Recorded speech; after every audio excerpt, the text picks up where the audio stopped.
financial literacy in this country and around the world really is terrible, particularly among business owners and even more so among women in business. And I was, I guess, kind of feeling a bit deflated at the number of women who had come to me because they had a problem. They owed money to the tax office. They were, working 50-hour weeks and they weren't paying themselves. There was no super going into their accounts. And so I thought, this is what I need to do. I need to try and educate more people. Hi, I'm Beth Beesky, the founder of More Time to Design and your host of the Design Dialogues podcast. I've been a designer for the last 12 years and I've run my own studio for 5. And I know how hard it is to run a successful business. You not only need to be great at designing, but you need to be great at all the other things as well. I created More Time to Design, a software platform to help designers run efficient studios, and I've created the Design Dialogue podcast to help us all learn together. Each week, we will meet professionals who are at the top of their game doing things that help us run our studios. We'll have conversations with social media managers, interior design mentors, copywriters, stylists, photographers, suppliers, and also designers who have been in the game for a long time and who have such a wealth of knowledge to share. I hope that each week you feel inspired and informed at the end of each of our design dialogues. So join me for the Design Dialogue podcast. Welcome to episode 26 of the Design Dialogues podcast. This week I am talking with Justine McLean from the Flossi Files. I really enjoyed this dialogue with Justine and I think it is a timely discussion for the start of the year.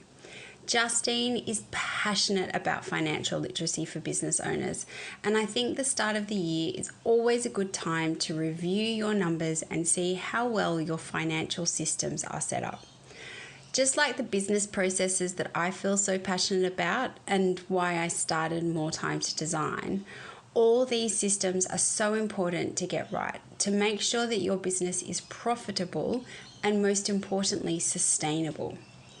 We talk about some of the financial foundations that business owners should have and also why it is all so important to have a financial forecast in your business. As always, if you are enjoying the podcast, I would love for you to leave a review. Reviews are one of the best ways for people to find the podcast. If you are unsure of how to leave a review, I will put in the show notes some simple instructions to follow. I really do appreciate you taking the time to leave a review. I hope you enjoy my dialogue with Justine. Would you like to do things a little differently in 2024? Have your business organized and streamlined and feel like you are in control of your business, not that it is in control of you. I would love for you to take the time to book in a demonstration or start a trial of More Time to Design.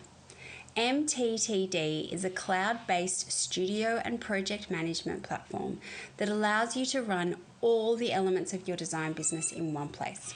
Time tracking, calendar management, to-do list, client schedules, QR codes for all your builder schedules.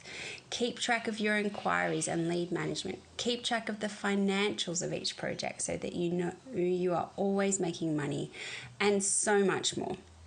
Follow the link in our show notes to start your free 30-day trial or book in a demonstration so the team can show you how you can organize your day, your desk, and your studio with More Time to Design today.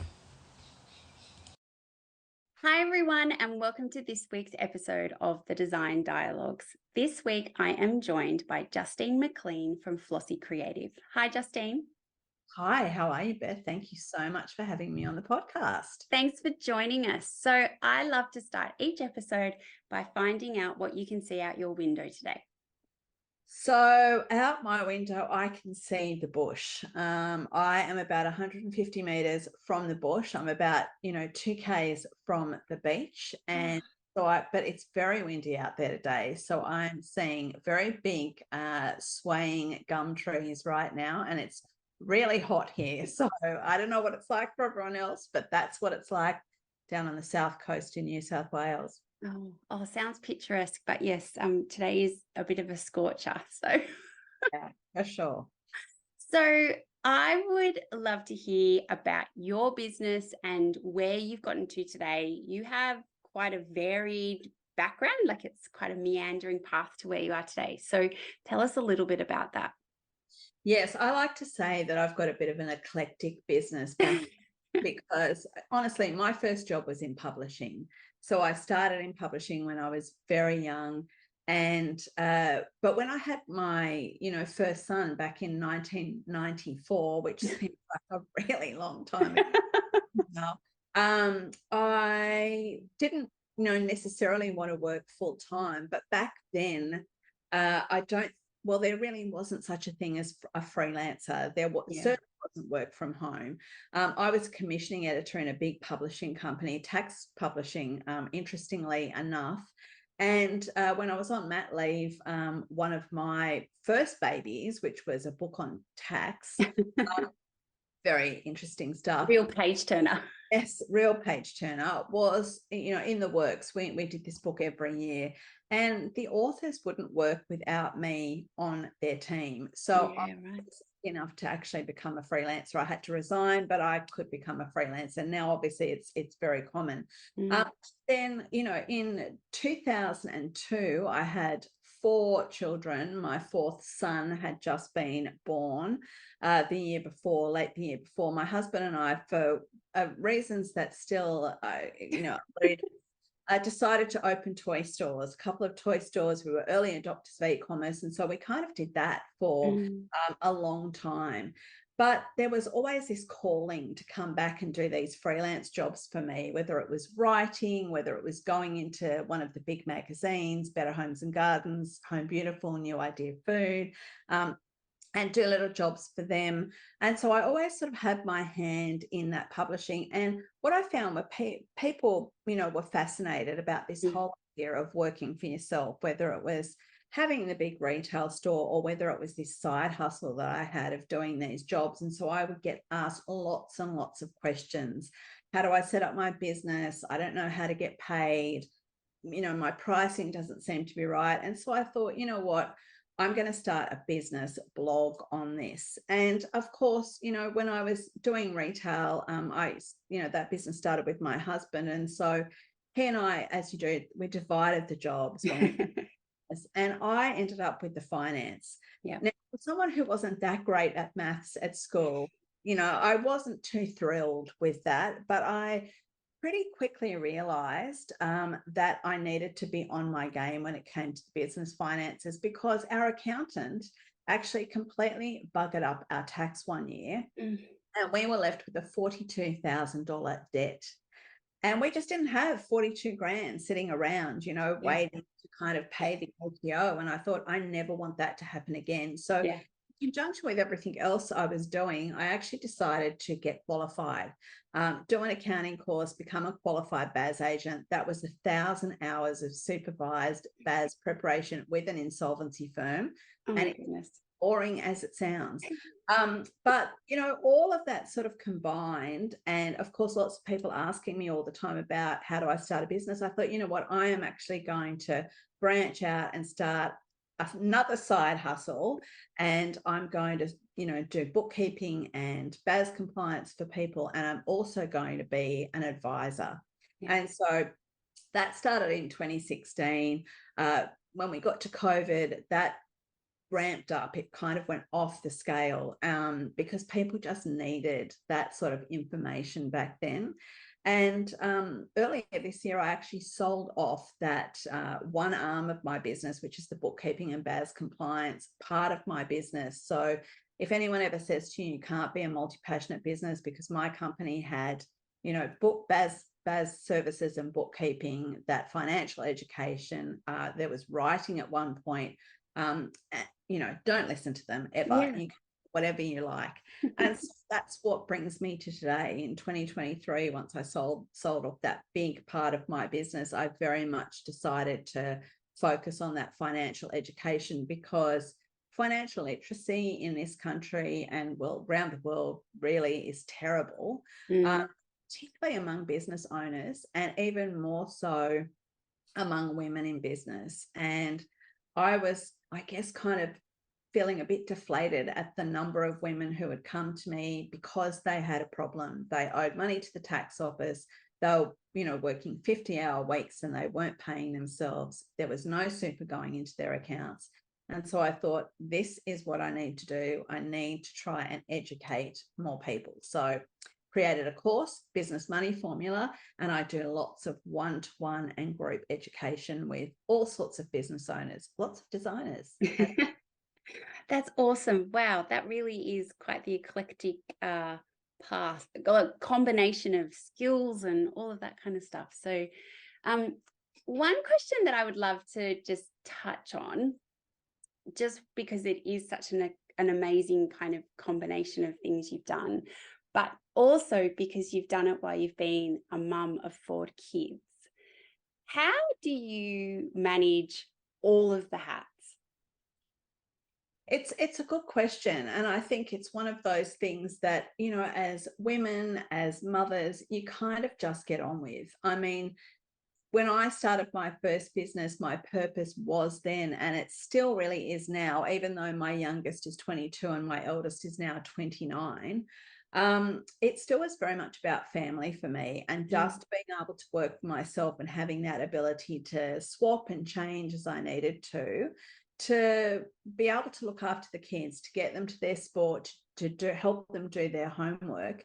And so for me, my business has always been very much by design. So I've tried as much as I can, although it's sometimes it can be an impossible task, to have a business that sort of fits into my lifestyle rather than having my lifestyle try and fit into my business. And there's that saying, I stopped working 9 to 5, started my own business, and now I work, 24/7, 365. And it's kind of true, right? Because we're thinking always about our business. But I think the thing is, you have to set your parameters. And I think you also have to realize that you can be good at everything. You can run an absolutely kick-ass business. You can make lots of money. You can do that while raising your kids, but you might not necessarily be able to do all the things at once. Yeah. Sometimes it's about the season of life and business that you're in. And it's really important to have a business that is profitable and sustainable. So one that makes you money, that pays you a wage, that pays you super, but that also fits into that lifestyle. So for me, and this is what I talk to everybody about, it's all about really understanding what success means to you right now. Because so many of us start a business and we look at everybody else. We're thinking, oh, but, that person's doing this and they're doing that. And we don't stop to think about, well, they might have been in business longer than us, or maybe they've got a big team behind them. Or maybe it's not as pretty as it seems when it comes down to profit. So that money that's left over, that's unencumbered after you've paid for everything. And I think it's a really important distinction. I think it's about really setting yourself up for success that means something to you, that is going to fit in with your family or your life the way you want to design it, and sorting everything else out around that. I'm also big at batching tasks. I think that's been super important for me, for sure. And there's no question that sometimes you'll have to pull an all-nighter, especially when you've got kids, but you don't want to be doing that all the time. Yeah. No, I think that's I really love that concept of like building the business to work in with your life, but also defining what is your success. So, what success means for me is most probably very different from what success means for the next person, kind of thing. So I think that's a really key point for anyone who's kind of thinking about a business or struggling in a business and, is also trying to wear a lot of hats. So, yeah. Yeah, 100%. And I think you have to always go back to, why did you start?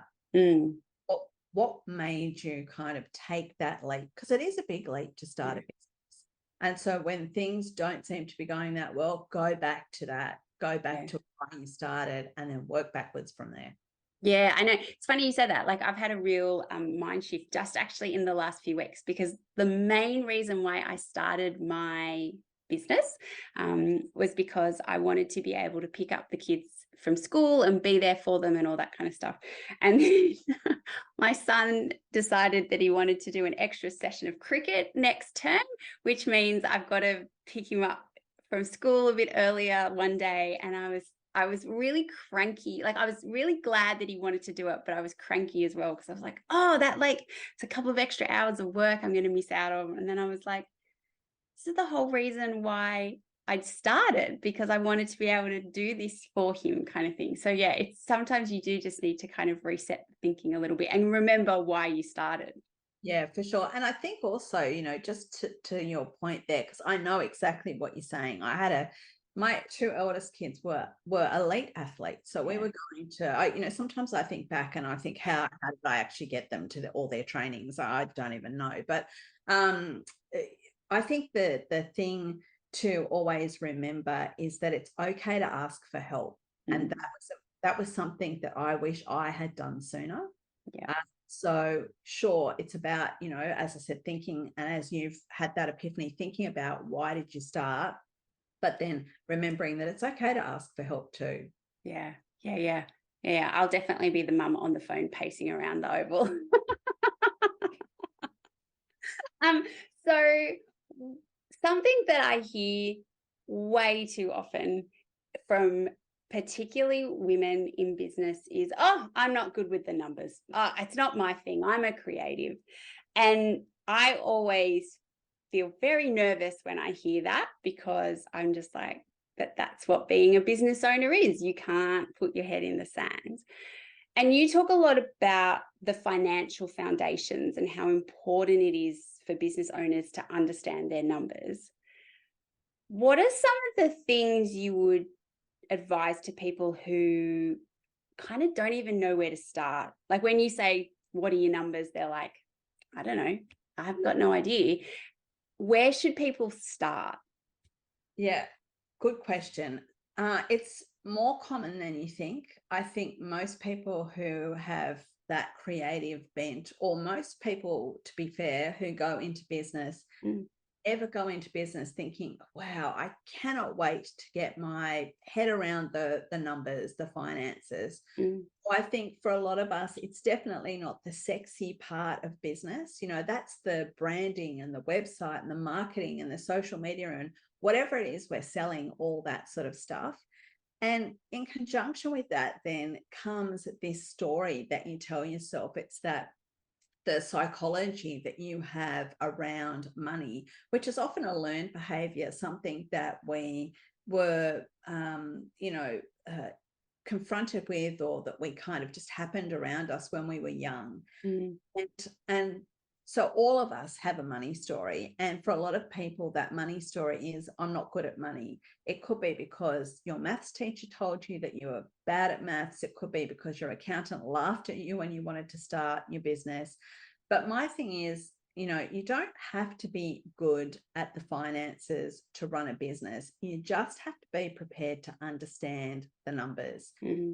Take some time and get that financial education, because honestly, if the finances is something that don't light you up, or that you're genuinely not good at, and there are some people who, you know, have issues that, you know, learning issues that mean they're genuinely not good at doing the numbers.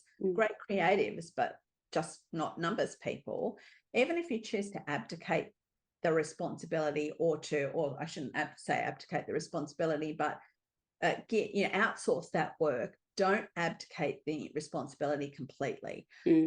I think you need to have that basic understanding of the finances. So the first thing to do is stop telling yourself that you're no good at the numbers. You need to reframe that story in your head.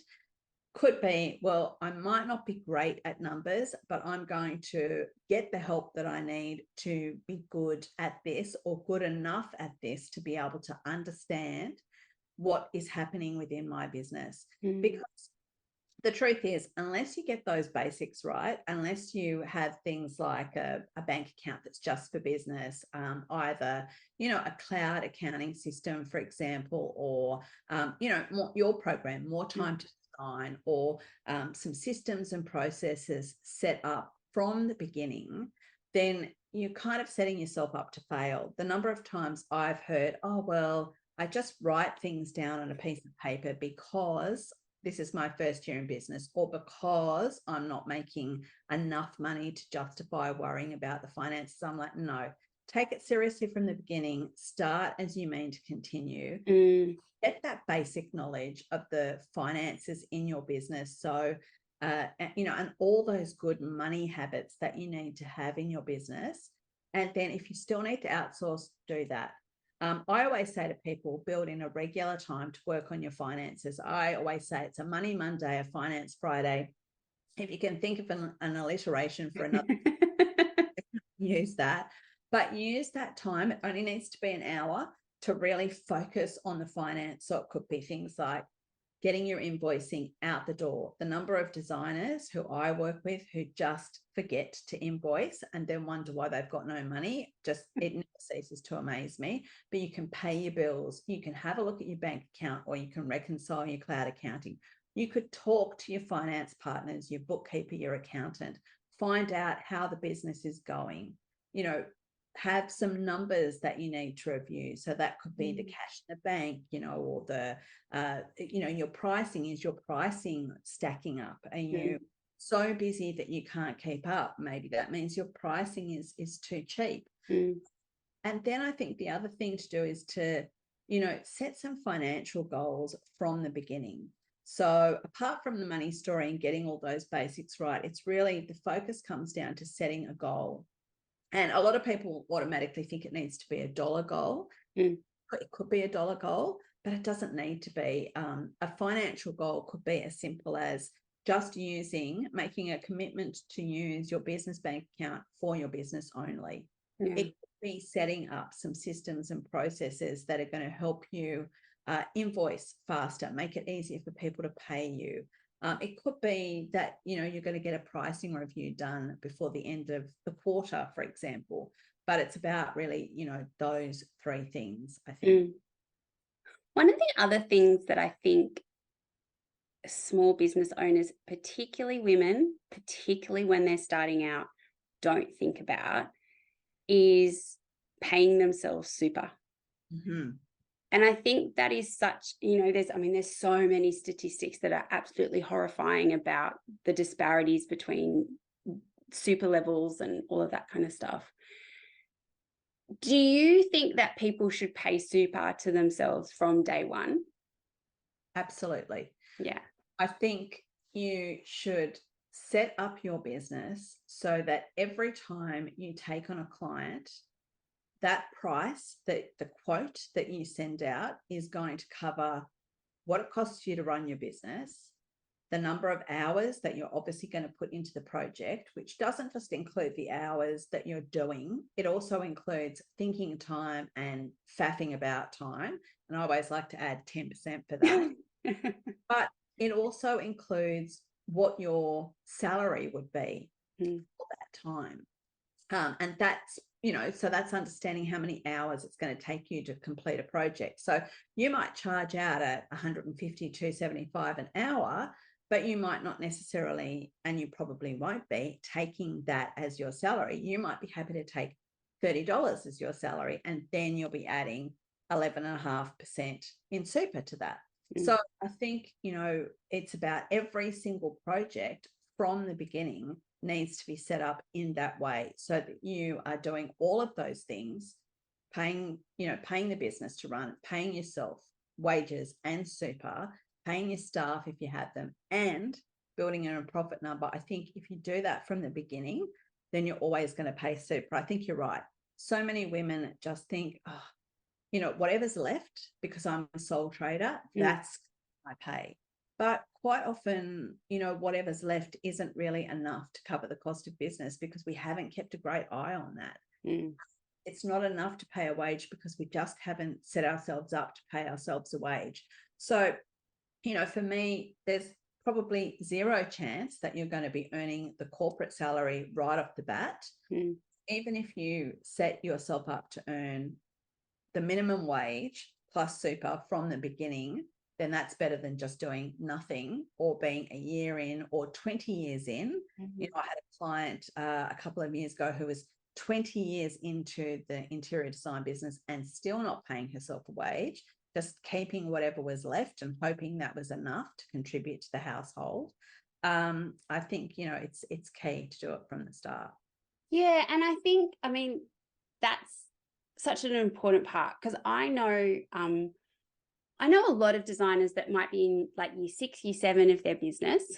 So they're not in that startup phase, and they've got great projects, like, you know, really some amazing projects, but they're still not paying themselves regular money. It's a shambles kind of thing, and they don't know the numbers. So they don't really know, they just don't know the numbers. Yeah. But what ends up happening is they start getting really burnt out, because they're like, I'm doing all this work and I'm not getting paid. Like, I've got no financial freedom at all, because I'm like this slave to this business. And it's this resentful kind of, like, it's a really kind of dangerous mindset to get into. So I think having that, where you've set it up from the start, where I'm getting paid, it might not be a lot, but I am getting paid, is actually just, even apart, aside from the financial thing, is such an important thing for the mindset of a long-term successful business owner. Yeah, absolutely. Yeah. And confidence and mindset are, you know, are things that you can't underestimate. I always say pricing is my superpower, because, you know, give me 90 minutes and I'll give you perfect pricing for your business. And, you know, I've got my course. I created a course at the start of this year when I sold my business, the business money formula, where I kind of go through all of those basics, and I leave that pricing formula until the very end, because I want people to get through it, because it's kind of the secret sauce in the course. And, you know, part of the thing that I have discovered over many years as a business owner is, if you get that pricing right from the beginning, so that you are paying yourself not just for the hours that you're face to face with a client, but for all those other hours that we all know go into running a business, then chances are that when, you know, the time comes and you're hating on your business, because there will come that time, at least on Thursday you're going to get paid. And you kind of feel good about that. And so I think that's again why it's just so important to get things in place from the very beginning. Yeah, so many great things in that. You recently talked about on your own podcast the concept of lumpy income, which I think is so relevant to interior designers. We have so many factors that go into when we can invoice, how we have our invoicing set up. It's quite often related to project stages. And so a lot of designers would have feast and famine periods in their business, which can be really hard to manage. And it can be really disheartening as well if you're in a famine stage. What are some of the things you would tell people to help manage those kind of feast and famine and a more lumpy income stream? Well, believe it or not, it's not just designers. Even my business is a bit of feast or famine, because I've changed my business model this year. So it's very much about, okay, launch a course, get the money in, yay, you know, sort of feast. And then I've got a lot of regular monthly clients, but, you know, it's not the same as it was when I had my bookkeeping business. So I suppose you could say there's that bit of famine there. And I think, you know, there are so many of us who go through that. And so the first thing I would say, and, you know, this goes back to me being, you know, boring again, talking about the financial foundations, but financial foundations are so important. So I think it's about putting in those strong financial foundations, putting in all those good money habits, you know, and systems and processes, like just having a bank account, you know, that's only for business, invoicing regularly. The number of people who don't send out an invoice when it's due absolutely kills me. It's about reviewing your numbers often. So, you know, what are those financial goals that you've set up, and really looking at those and keeping an eye on them. And then, of course, understanding your pricing. But more importantly, I think, the next piece of the puzzle comes down to cash flow. And by cash flow, I mean, the cash flow is all the money that's coming in and all the money that's going out. And for anyone listening, you've probably heard of a cash flow forecast. This could be something that your accountant offers, but let me tell you, it's so easy to do. If you go onto, I think it's business.gov.au, they'll have a template there. You can download that. You can make a spreadsheet for yourself if you want to. But what it is, it's really understanding when your money is coming in and what is going out. And even if when the money is coming in is a bit of a guesstimate, which it often is for a lot of business owners, you can pretty much pinpoint the money that's going out and when that money is going to go out. So whether that's for subscriptions, wages, staff costs, just generally if you're buying furniture as a designer, it could be, the furniture around projects, would just average that out over a year. It's about knowing what's going out and when, how much tax you've got to pay, when you've got to pay that tax. And then it's having a look and saying, okay, in January, February, I've got a lot of money going out, but I know that this in the design industry, people won't be doing much over probably December, January, February. So things are going to be pretty quiet, but I've still got all of my stuff to pay, all of my subscriptions, wages, and so I've got a tax bill that I'm going to have to stump up for at the end of February.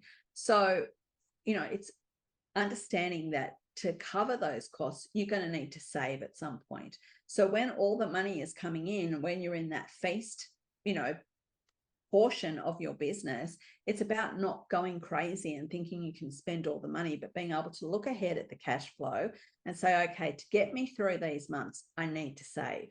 So setting up some sort of cash flow document forecast, really important. Then I'm a big believer in a contingency plan, saving for a rainy day. If we learned nothing from COVID, it's how important that contingency plan is, because the businesses that have put away 3 to 6 months of savings, so all the things that they would have to pay to keep their business running, to keep them paying themselves a wage, to keep paying themselves super, they were the businesses that came through the other side unscathed. A lot of those small businesses were not eligible for any of the help from the government. So that savings got them through to the other side. And when I say this to business owners, they say, are you kidding me? I'm barely making ends meet. How can I save 3 to 6 months worth of business costs? And my answer is to just start. Even if it's $20 a week, just start. So that's another big factor in navigating that lumpy income. Then there's things like diversifying your income. Are there other income streams that you can add to your business that aren't going to take up a lot of your time, that might just be a quick win when it comes to money? It could be having a quick masterclass, a design masterclass with some of your existing customers. It could be mentoring another designer. It could be working in collaboration with another business owner to present something. It could be getting paid to speak at a conference. There are so many different opportunities. So think about how can you diversify your income so that when one income stream dries up or isn't doing very well, you've got another income stream that's kind of still firing away for you.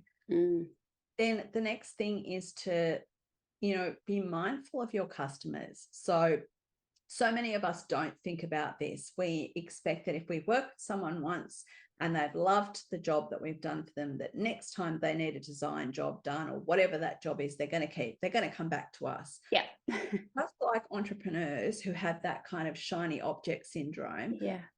A lot of our customers have that too, because there's always the next best thing, the new trend. That designer over there that my friend Sally worked with that I used because she used her. So my tip here is don't let your customers forget about you. Yeah. If you have a mailing list, start a mailing list. Be in touch with them regularly. Tell them what's happening in your business. Share with them what the spring trends are. Suggest that you could do a quick makeover of the lounge room as something that could be a quick win for your business and a quick win for them. So about that. I think there was a guy called Frederick Reichheld from Bain and Co. And he did a study that showed that if you increase your customer retention by 5%, so keep just 5% of the customers that you've worked with in the past, you can often increase your profit by 25%. Oh, wow. More expensive to get new customers into your business than it is to just keep working with the people that you've worked with in the past. Yeah. And then, the other thing is, don't wait to get help. If you are in crisis mode, if you're in famine mode and you don't know how to get out of it, ask for help. Talk to your accountant, talk to your bookkeeper, reach out to one of the hotlines you can talk to. Use the services of a business coach or a money mentor like me. Think about getting help, but do it sooner rather than later.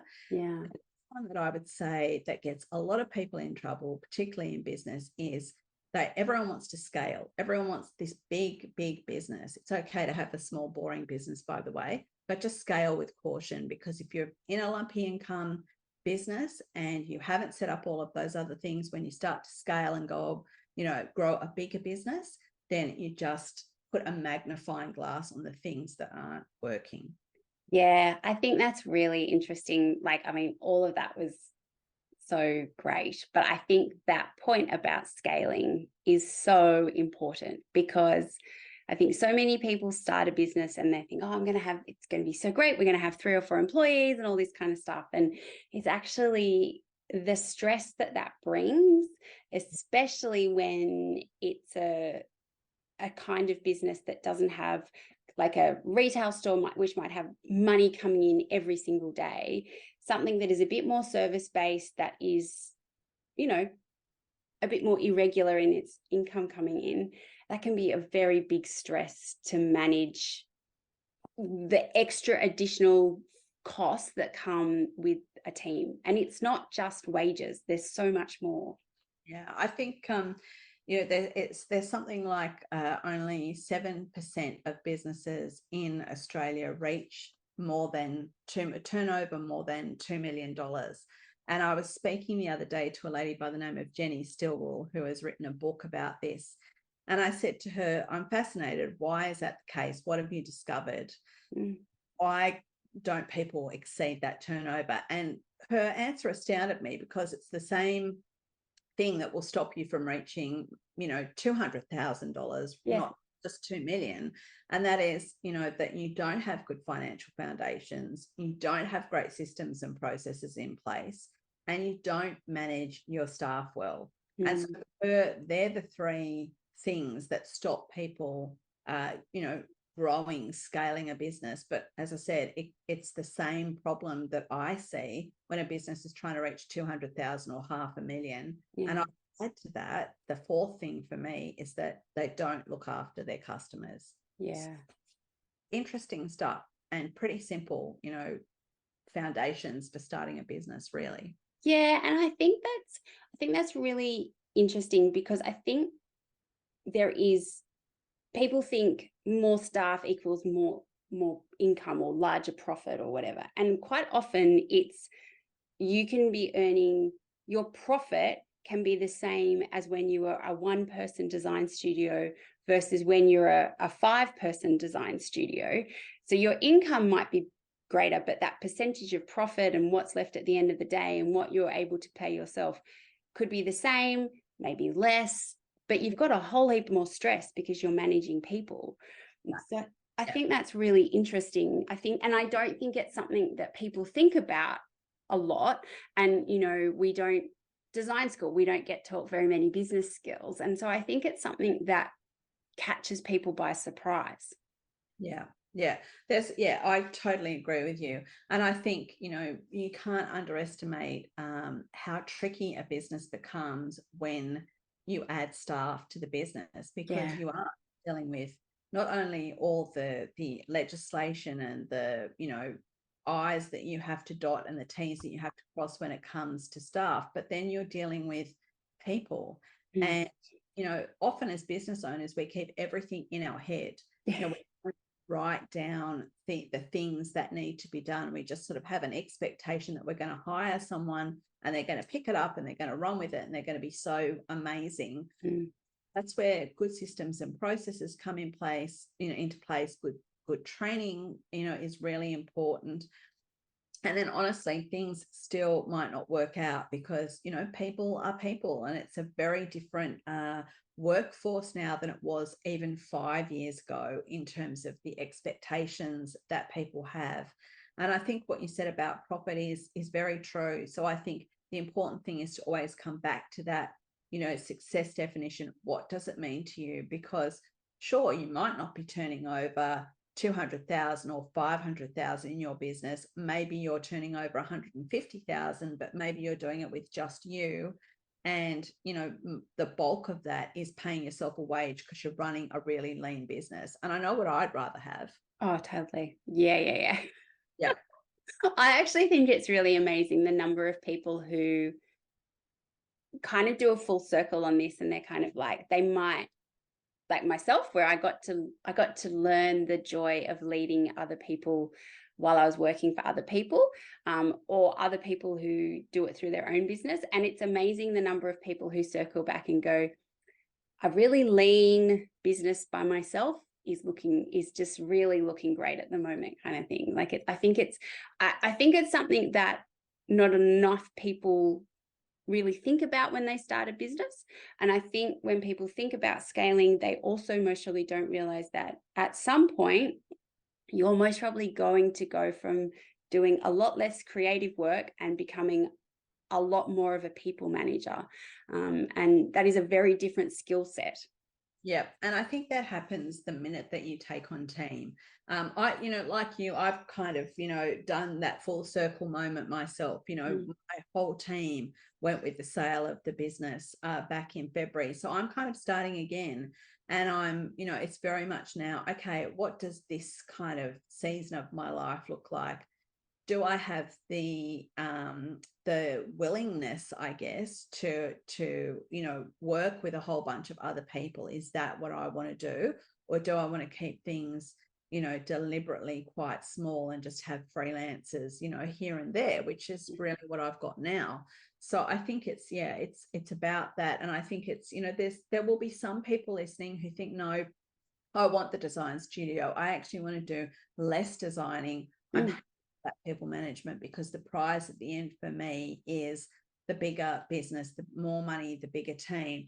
But then it comes down to understanding your role as that CEO, being able to let go of all that stuff, because you've got all those great systems and processes in place and those foundations in place, and understand that your role now needs to be people management, unless you've got someone to do that for you, and visibility, so that you can sell, so that you can still have a profitable business. Yeah. Oh gosh, I could talk about this for so long, because I think it's something that designers, I just don't think that many designers think about it when they start a business and they're like, I'm going to grow. And I'm like, have a think about that before you go down that path.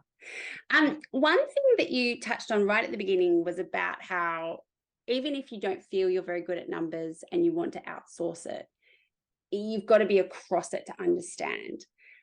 Something that I think I've kind of struggled with in my own business when I have thought about possibly outsourcing bookkeeping and accounting services is almost not really knowing the right questions to be asking to work out if those people are the right people for my business. And I think that's really important, because these people are going to know the intimate financial details of your business, which can be really daunting to hand over. What are some of the things and some of the questions you should be asking and thinking about when you are looking at taking on a bookkeeper and an accountant, I suppose, kind of in that interview process for them? Yeah, sure. Well, I think the first thing to do, it's like anyone, it's the same as if you want to take on a business coach or you're thinking about taking on a new staff member, right? You would ask them some questions, what's their experience? How can they help you? All of those really, basic sort of things that you would ask anyone.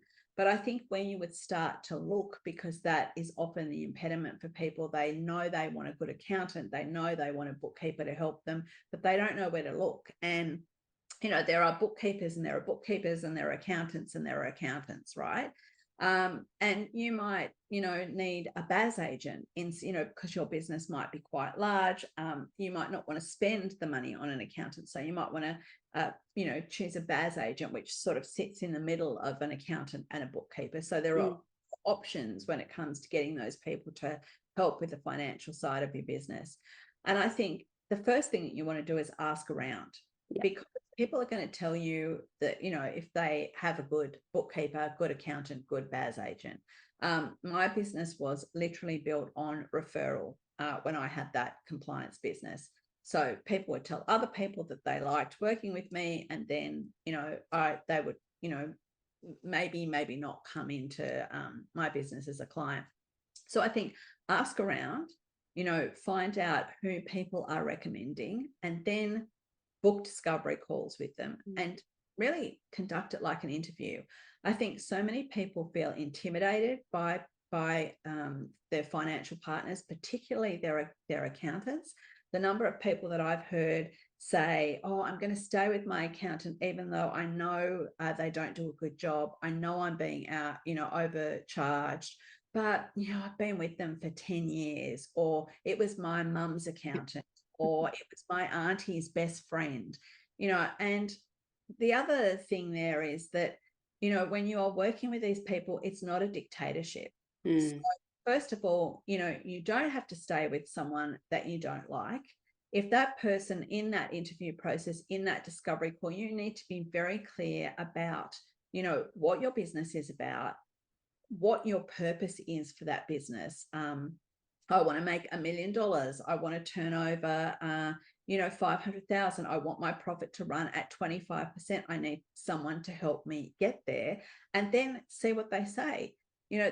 I've heard terrible stories about accountants who have more or less patted, these designers on the head and told them that it's just a hobby business and not to worry about it, that have treated the women who are running these businesses, as fools, really.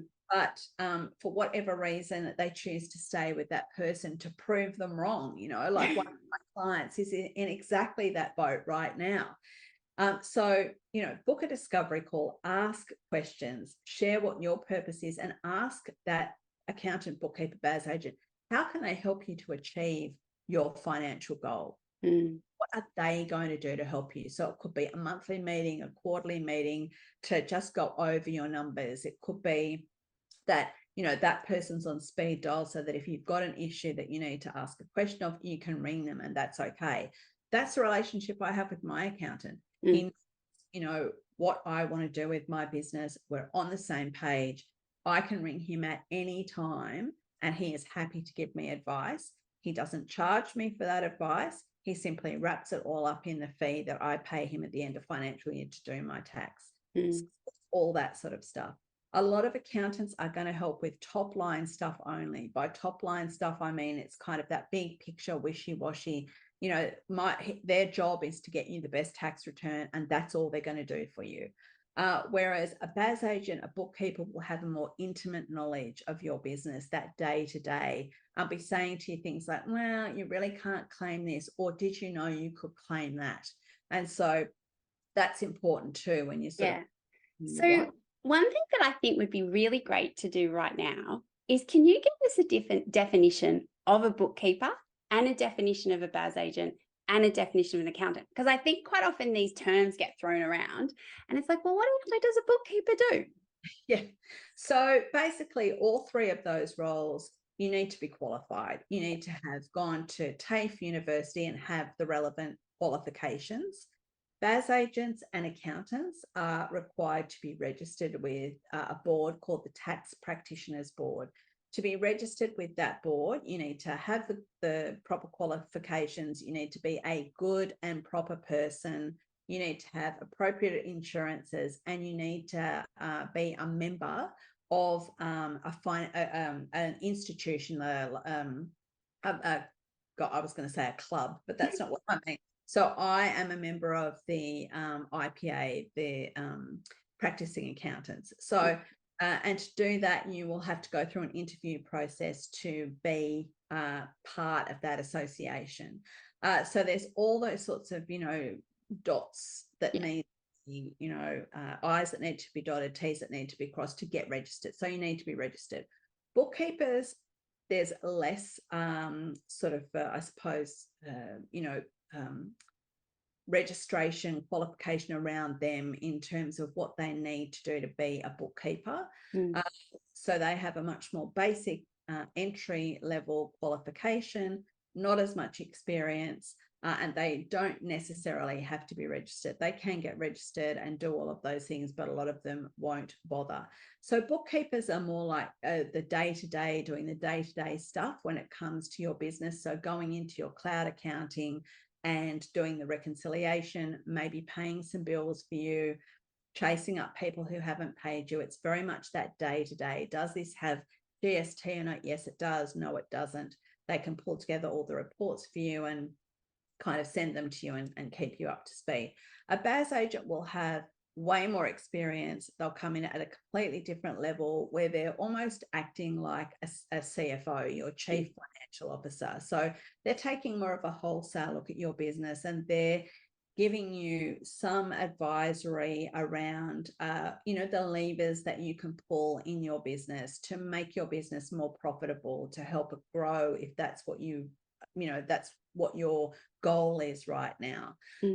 Also, put in a BAS return on your behalf, so they can deal directly with the ATO on your behalf. They're sort of like the middle person between, your business and the ATO, if you like. There's that, and they're often much, cost much less than an accountant.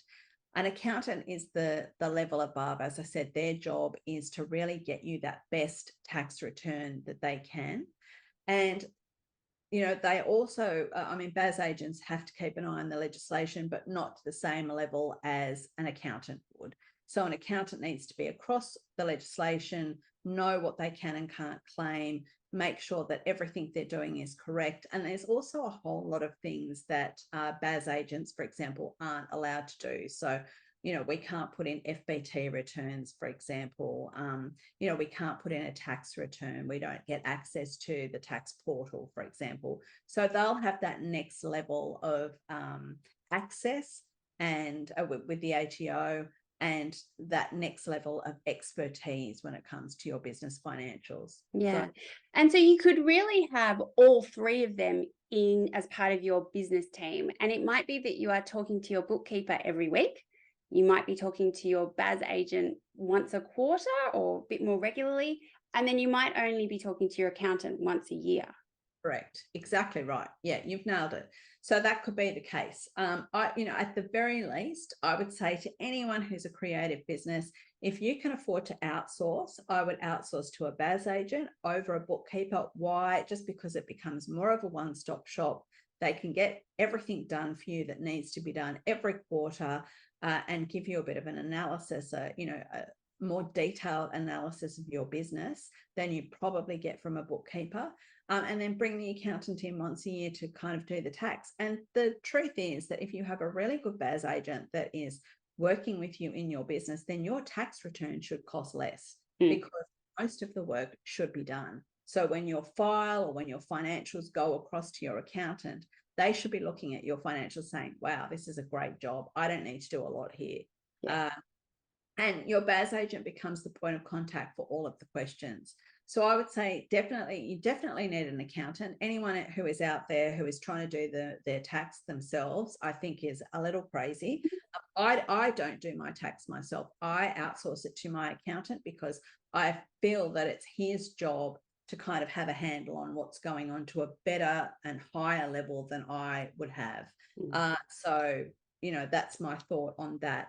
But I think, a BAS agent in particular can be invaluable in your business. Yeah, wow, that's really interesting. I think once again, it's this financial literacy, like even knowing where those three people, how they sit in their roles, I think is something that a lot of small business owners most probably weren't aware of, kind of thing. So, Yeah, and absolutely. I think as well, one of the things that people are like, they might have an accountant, but they're like, oh, I won't ask that question because that's going to be a bill and it's going to be expensive, kind of thing. But if you've got a BAS agent who is maybe not as expensive as an accountant, like, you might feel more comfortable asking them those questions more regularly, which means that everything is going to run more smoothly. Exactly. And I think the other thing to realize is that if you are a BAS agent or an accountant, there's a whole lot of professional development that you are required to do every year that actually costs money to do this professional development, both because it's time away from clients, but then it physically costs money to attend these conferences and lectures and things. And so there is that expectation from the Tax Practitioners Board that, you know, your agents would have done those things. And so you're just putting yourself in the hands of someone who is qualified and who's really going to look after your business for you. Yeah, wow. Testimonials. Make sure you gel with people, ask for testimonials, and make sure you're on the same page. Remember, it's not a dictatorship. So if you're working with someone that you don't like or that you don't feel comfortable with, get rid of them. Find someone. Yeah. Simple. So true. But I do know, I very much know the feeling of the accountant that you want to prove wrong, kind of thing. So yeah, Don't do that. That speaks to me. Don't do that. It's a waste of time, energy. Just go find someone else. And you know what? If you want to switch accountants, it's a bit like switching banks. You know, you don't even, well, actually, it's much simpler than switching banks. Find the new accountant and then ask that accountant to get in touch with your old accountant and get all your stuff. So you don't even have to break up with them. You don't even have to break up with them. No. Yeah. I love it. So we've touched on a lot of things throughout this interview, but kind of in a nutshell, what would be your advice to someone who's opening the front door of their business, you know, tomorrow? What would be kind of the top 3 things that you would say they need to do? Well, I think that you need to make sure that you're set up in all the areas well from the beginning. So, like I said, start as you mean to continue, be serious about your business because it's great for your mindset and it's good for your business. So, all those foundations, from the finances to the marketing to, you know, your sales to the branding, all of those sorts of things, get it all set up from the get-go really well. Make that decision as you're going in. What does success look like for you in this first year? Don't put the blinkers on then and just go for your definition of success. Go for your goal. Don't be distracted by what everyone else is doing. And then I think the best thing that you can do for your business is to start a list at the very beginning. So start collecting who your clients are, people that follow you. Don't get sucked into this idea that, you know, if you've got 15,000 people on social media, you're winning, because if social media disappears tomorrow, you're not winning. So start your list and nurture them. And I'm going to have a couple more than 3, 2 more for me, if I can, please. Of course. Ask for help sooner rather than later, because I think that is really important. And for a lot of people who are going into business, and maybe even now, people who have been in business, whether it's for a month, a year, or 5 years, are going to be thinking, times are tough. How can I get more work? I think don't forget about the customers that you've already had, and, you know, network to get work. It's the best way that I can put it. So, you know, put those feelers out, network with people, network with other business owners to get the work coming in the door. Because if you're not working with clients, then you don't have a business. You might have a hobby that's taking up a lot of your time, but you don't have a business. Yeah. Oh, no, they're great. Thank you. So what are you looking forward to in your business in the next 12 months? Well, for me, I'm on a bit of a mission to try and help as many business owners, particularly women in business, really create those profitable and, I guess, you know, sustainable businesses that are speaking to them and their vision. And because financial literacy, in my mind, is such a big, important part of that, I really want to spend my time educating as many business owners as I can. So I'm really looking forward to doing that. Yeah. And I'm also writing a book.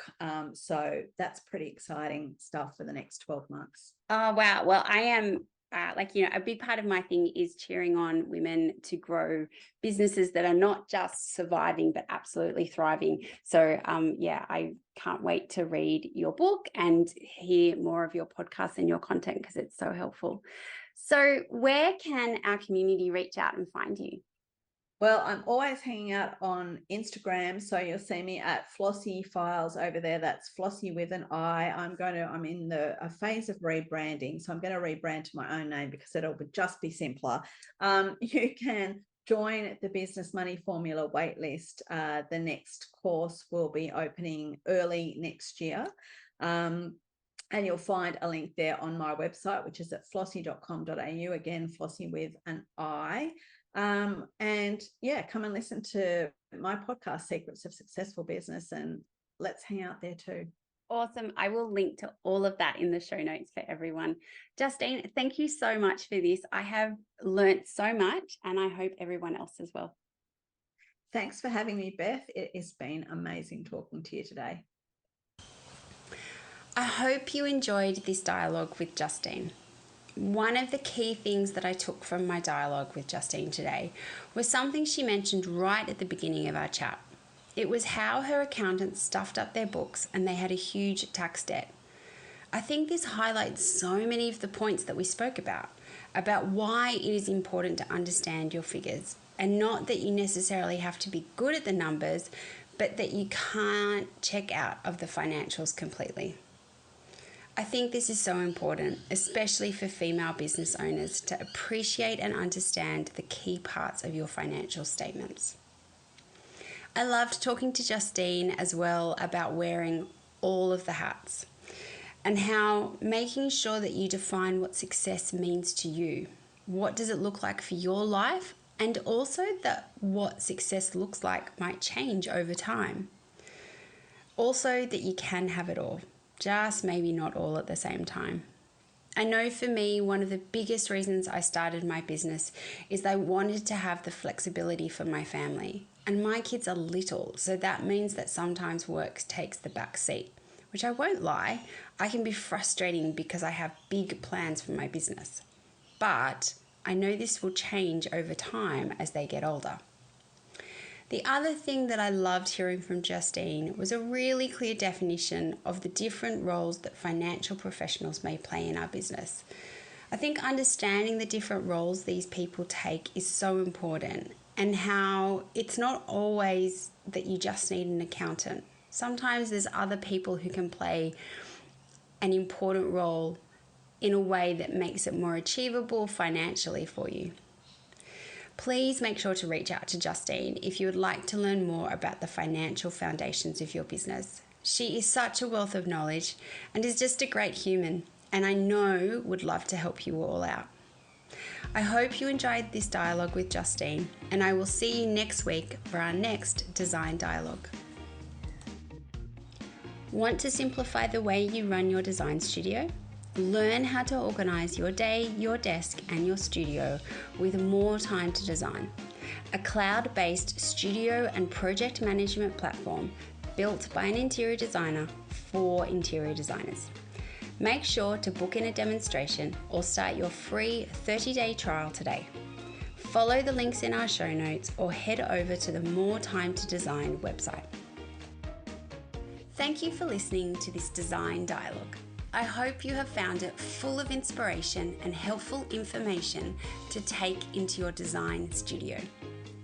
If you like the podcast and want to hear more, consider sharing it or writing a review, as it helps us reach more people, and follow us wherever you get your podcasts.